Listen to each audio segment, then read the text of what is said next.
一阴一阳之谓道，紫气东来。 Salut à toutes et à tous, c'est Junlong, votre ami chinois. Du coup, qu'est-ce que ça veut dire cette expression tellement populaire dans le rap chinois, 紫气东来, ce qu'on appelle sushi donglai sur les réseaux sociaux?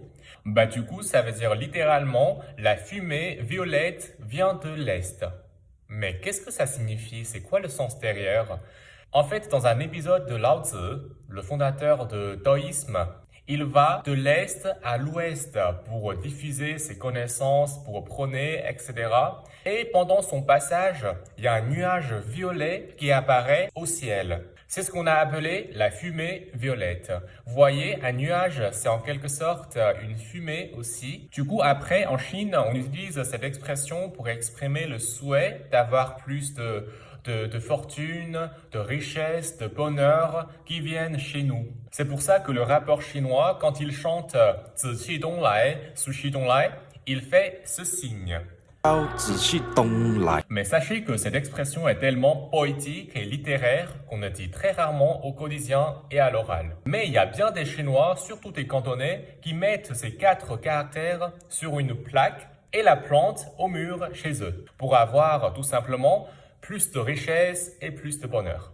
Et vous pouvez très bien mettre ces 4 caractères chinois dans votre profil en les tapant avec un clavier chinois sur votre téléphone.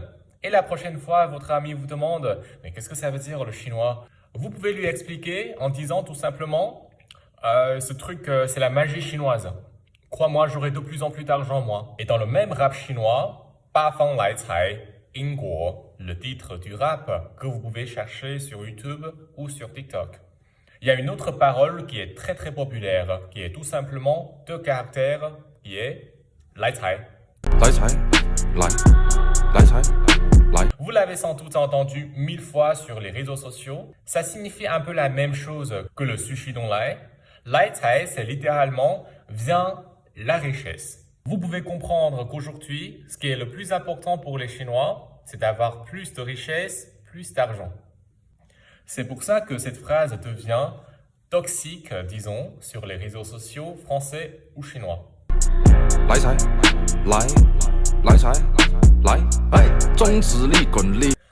Et voilà, c'est tout pour aujourd'hui. J'espère que ça vous a plu. La prochaine fois, je vais vous apprendre le chinois à partir de 0. Ça veut dire on va commencer par les 6 pronoms en chinois et comment faire une phrase en chinois.